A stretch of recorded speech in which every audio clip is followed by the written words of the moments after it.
He said, "I thought you'd forgive me, but forgiveness isn't rewind." She tried to love again, but not him.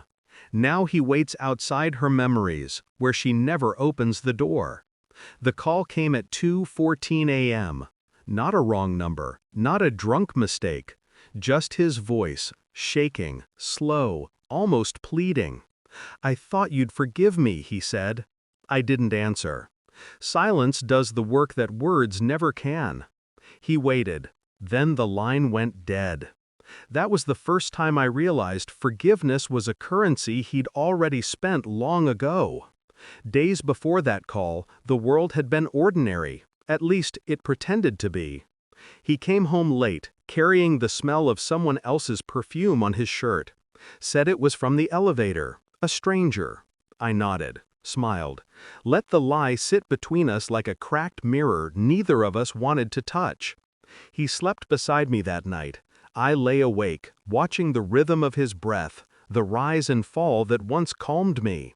Now it felt like deceit breathing softly against my neck. Betrayal is quiet at first. It creeps in through gestures too small to notice.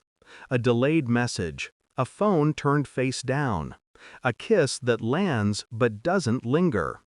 I told myself it was exhaustion, the decay of routine, the weight of time. But love doesn't forget how to look back. It knows when it's being rewritten. So I started watching. He thought I was still soft, still forgiving. But suspicion changes the way you see light. It makes you precise, observant. Every glance becomes evidence, every silence a confession. When he showered, I mirrored his phone, quietly, efficiently. When he slept, I opened his messages, scrolling through threads filled with words once meant for me, now recycled, repurposed, rebranded for someone else. He called her the calm I never found at home. He told her he was trapped in guilt, that I'd never understand him the way she did. The irony was almost poetic. I understood him better than anyone. That's why I no longer pitied him. It wasn't just infidelity, it was orchestration.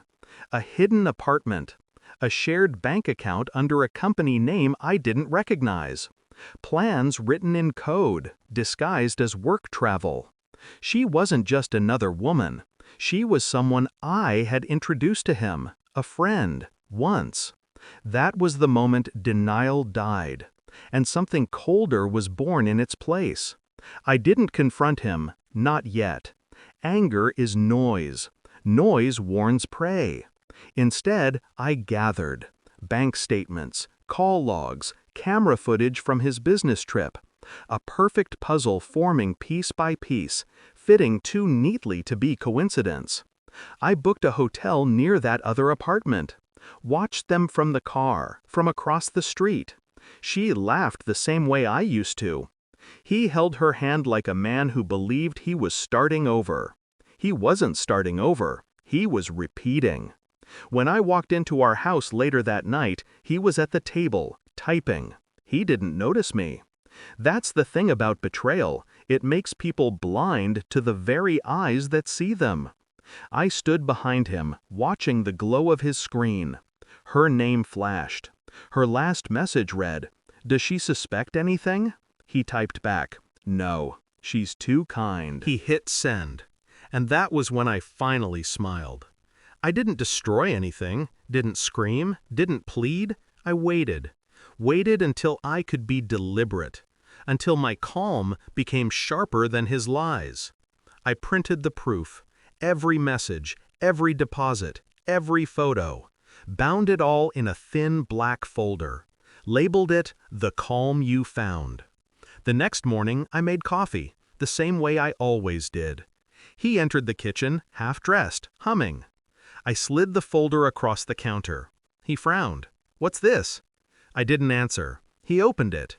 The first photo stopped him. The second shattered him.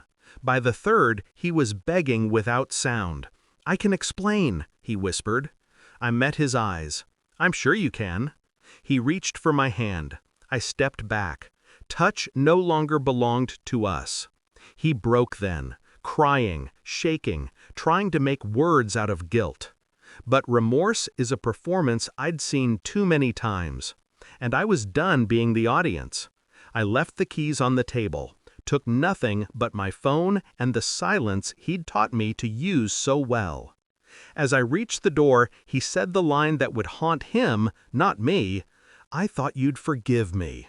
I turned slightly, not enough to look back. "Forgiveness isn't rewind," I said. "It's release." Then I walked away. Months passed. He sent letters I never opened, messages I never read. He waited outside my apartment once, rain pouring, his eyes hollow. But memory isn't a house you can stand outside of. It's a locked room with no windows, and I'd already thrown away the key. He called again tonight, same time, same number. I didn't answer. People say healing feels warm. It doesn't. It's cold, surgical. You don't recover from betrayal, you remove it, like poison from blood. What remains is sterile, quiet, clean. I've learned to live inside that quiet. He waits, somewhere between guilt and regret. Outside, her memories, mine, where no door will ever open again. And me? I no longer stand in the doorway. I've already walked through it. Some ghosts beg to be remembered. I became the kind that forgets.